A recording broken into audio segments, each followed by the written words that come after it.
कल के दिन हमने ग्लोबल मार्केट में भी और इंडियन मार्केट में भी एक भीषण गिरावट देखी थी और आज के दिन आप यहां देख पाएंगे जितने भी हमारे इंडेक्स हैं, मेजर इंडेक्स, सभी ग्रीन निशान में बंद हुए। इसका सपोर्ट हमें ग्लोबल मार्केट से मिला और उसके बदौलत आप यहां देख पाएंगे।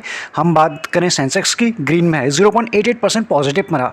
निफ्टी की बात करें, अगेन जो इंपॉर्टेंट लेवल था, जिस लेवल के ऊपर हमारी कल बात हुई थी 17,400, उस लेवल को ब्रेक नहीं किया, उससे ऊपर से ही घूम गए एंड उसके ऊपर क्लोजिंग हुई है 500 के ऊपर, जो हमारे लिए पॉजिटिव है आज एज ऑफ नाउ आज के लिए। अगर हम बात करें बैंक निफ्टी 0.2% पॉजिटिव ना, मिड कैप की बात करें 0.64, ये सभी इंडेक्स आज के दिन पॉजिटिव में क्लोज हुए हैं। इसके बाद इस वक्त अगर बात करें जितने भी ग्लोबल मार्केट है हमें क्या क्लूज दे रहे हैं। एसजेएक्स निफ्टी की बात करें ऊपर के लेवल से 23 पॉइंट डाउन दिखाई दे रहा है एज ऑफ नाउ। डेक्स फुट से कैक की बात करें, आप यहां देख पाएंगे जिस तरह से ग्लोबल मार्केट ने आज के दिन सपोर्ट किया, हमारे मार्केट भी उसी डायरेक्शन में चलते हुए दिखाई पड़े। लेकिन कल क्या हो सकता है उसके ऊपर हमारी नजर रहना जरूरी है। प्लस एक न्यूज़ आएगी जिस न्यूज़ का इंतजार है मार्केट को, फेड की मीटिंग का आउटकम किस तरह से निकल के आता है, उसके ऊपर भी हमारा नजर होना, ध्यान होना जरूरी हो जाता है। इसके बाद अगर हम बात करें मार्केट की ब्रेथ, आप यहां देख पाएंगे 942 के आसपास डिक्लाइन में शेयर रहे। एडवांस की बात करें 862 के आसपास, यानी इसे आप सिर्फ ओके कह सकते हो, या फिर हाँ, जिस तरह से फर्स्ट हाफ में काफ़ी पुअर था वहाँ से काफ़ी अच्छा रिकवर हो चुका है। प्लस जिस तरह से कल के दिन में काफ़ी पुअर था वहाँ से अच्छा है, ये हमें समझ में आ रहा है। बाकी कहाँ थी वीकनेस, आप यहाँ देख पाएंगे ऑटो इंडेक्स आज भी ये लाल निशान में रहा। पीएसयू बैंक ये भी लाल निशान में या फिर फ्लैट में क्लोज हुआ है। और बाकी जितने भी हैं मेटल, कल के दिन मेटल की बड़ी अच्छी पिटाई हुई थी, जम की पिटाई हुई थी, और आज के दिन देख सकते हो अच्छा बाउंस इन्होंने किया है। इंडेक्स नहीं बाउंस किया, 2.55% ये सेक्टर अप रहा।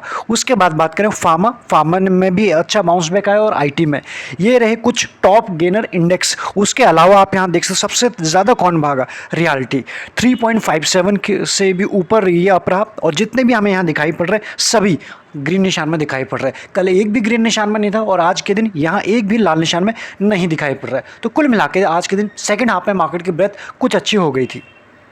बात करें इसके बाद टॉप गेनर की बात, स्टॉक की अगर बात करें, जैसे हमने देखा कि मेटल आज के दिन अच्छा बाउंस बैक किया, तो जेएसडब्ल्यू स्टील वहाँ से हमें टॉप गेनर नजर आ रहा है, 5.65% अप रहा आज के दिन।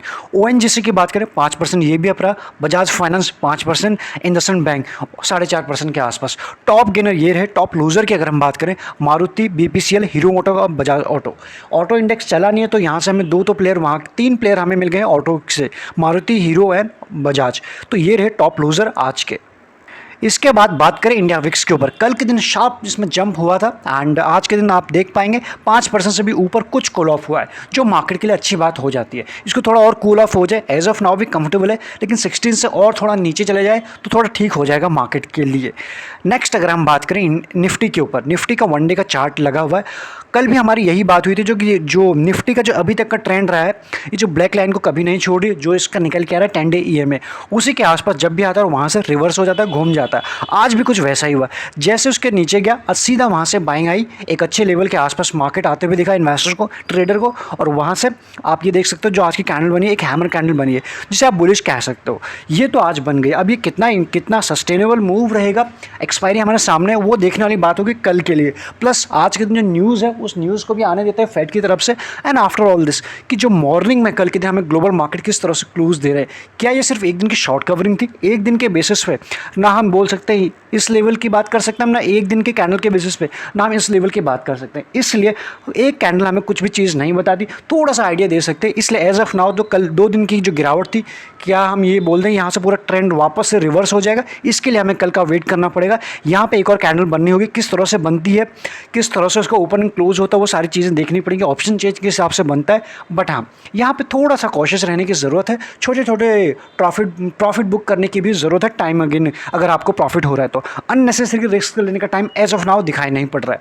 हाँ, जिस लेवल के आसपास मॉर्निंग में था, काफ़ी सारे स्टॉक्स की अगर हम बात करें, वहाँ पे बहुत सारे स्टॉक अच्छे लेवल पे हमें मिल रहे थे, और उसके बाद जो हमने रिकवरी देखी है 5% में, कुछ शेयर तो ऐसे हैं जिनमें आज के दिन गिरने के बाद 5% का अपर सर्किट भी लगा है। इसलिए वही कहना, स्टॉक्स काफ़ी अच्छे अगर आपको मिल रहे हैं तो उन लेवल पर आप इनिशिएटिव कर सकते हैं। इंडेक्स में थोड़ा सा सावधान रहने की ज़रूरत है। अगर हम बात करें इसके 30 मिनट में क्या हुआ, फर्स्ट हाफ बिल्कुल डाउन ओपन हुआ एंड 400 से ज़रा सा नीचे गई थे, और वहीं से एक अच्छा रिकवरी हमें आते हुए दिखाई पड़ी है। एंड हम उसी लेवल के आसपास आ चुके हैं जहाँ से हम अगर ये लेवल के आप ज़रा देखने की कोशिश की इसे। कल जब हम यहाँ पे गैप डाउन होते एक बार इसको सस्टेन करने की कोशिश किया था और उसके बाद सस्टेन नहीं हुआ तो सीधा नीचे आ गए थे। आज के दिन वापस उसी लेवल के आसपास आ गए। अगर ये लेवल ब्रेक होता है तभी हमें ऊपर के लेवल आते हुए दिखाई पड़ेंगे, अदरवाइज ऐसा ना हो इस लेवल के आसपास अगर गैप अप ओपन होते हैं तो हमें सेलिंग प्रेशर दिखाई पड़ सकता है, क्योंकि मार्केट में प्रॉफिट बुकिंग की तरफ ध्यान देंगे ट्रेडर, शॉर्ट टर्म ट्रेडर। तो इस लेवल के आसपास हमें फिर से प्रॉफिट बुकिंग भी दिखाई पड़ सकती है अगर 600 के आसपास। अगर इसको ब्रेक करके सीधा ऊपर निकल गए तो हमें दूर के लेवल दिखाई पड़ सकते हैं, अदरवाइज हमें दोनों तरफ के लिए रेडी रहना चाहिए। क्या इस लेवल के आसपास क्या काम हो रहा है, इस लेवल के आसपास नीचे आ रहे हैं या गैप डाउन ओपन हो, गैप डाउन के बाद ऊपर आ रहे हैं, दोनों लेवल हो सकते हैं। अगर गैप डाउन हुए तो डेफिनेटली एक इंपॉर्टेंट लेवल के पास जाके हम वापस से ऊपर आने की कोशिश कर सकते हैं। और अगर ऊपर गए गैप अप ओपन हुए वहाँ से कुछ हमें यहाँ पे दिखाई पड़ सकता है ऊपर से प्रेशर। अब वो प्रेशर किस लेवल के आसपास आकर रुकता है, वापस से हम 600 से ऊपर जाते हैं, देखने वाली बात होगी, क्योंकि जिस लेवल के आसपास है ये एक मिड का पॉइंट हो चुका है। आप यहाँ देख पाएंगे बिल्कुल रेजिस्टेंस के आसपास है, ये टूटा तो ऊपर, अगर यहाँ से प्रॉफिट बुकिंग है तो वापस से नीचे के लेवल हमें दिखाई पड़ सकते हैं। इसलिए इन लेवल के ऊपर हमारा ध्यान होना ज़रूरी हो जाता है। इंपॉर्टेंट बात करें, जो इंपॉर्टेंट सपोर्ट होगा एक बात करें ये रहेगा 400, क्योंकि इससे नीचे एज ऑफ ना आज के दिन दिखाई नहीं पड़ा कि जाते हुए, प्लस यहाँ पे बायर बैठे हुए हैं, इसलिए हम बोल सकते हैं कि एज ऑफ नाउ निफ्टी को इसे होल्ड करना चाहिए। तो इसलिए इंपॉर्टेंट सपोर्ट आपके सामने है एंड इंपॉर्टेंट ब्रेकआउट भी आपके सामने 600 का। देखते हैं कल के दिन किस तरफ जाते हैं। बात करते हैं बैंक निफ्टी की। बैंक निफ्टी की 30 मिनट की कैंडल आपके सामने है।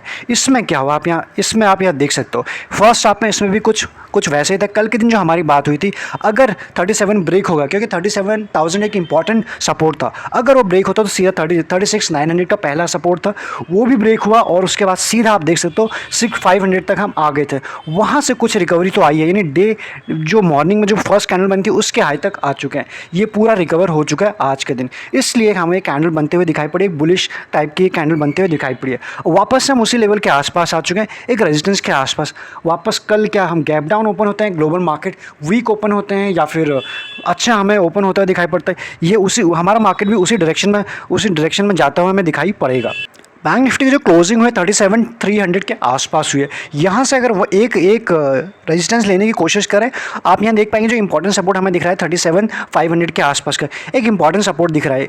इसके आसपास अगर गैप अप ओपन हुए तो डेफिनेटली हमें सीधा यहाँ से प्रेशर दिखाई पड़ेगा, और अगर नीचे जाते हैं तो उसके लिए हमारे इंपॉर्टेंट सपोर्ट का जो काम करेंगे 37,000, 37,050, ये सारे इंपॉर्टेंट है। और 37 भी अगर टूटता है तो वापस हमें 36,900 के लेवल भी दिखाई पड़ सकते हैं। इसलिए इस लेवल के ऊपर हमारा ध्यान होना ज़रूरी हो जाता है कल के लिए। इसके बाद अगर हम बात करें कल के लिए, ये है बैंक निफ्टी का 1 डे का चार्ट। आप यहाँ देख पाएंगे सीधा 20 डे EMA के आसपास गया था, ये जो आपको लाइन दिखाई पड़ रही है बिल्कुल 20 डे है, वहीं से बाउंस बैक किया है एंड एक बुलिश कैंडल बनी है। कल किस तरह से हम वापस आते हैं, गैप डाउन के बाद ऊपर जाते हैं या ऊपर खुलने के बाद नीचे आते हैं, ये देखने वाली बात हो जाएगी।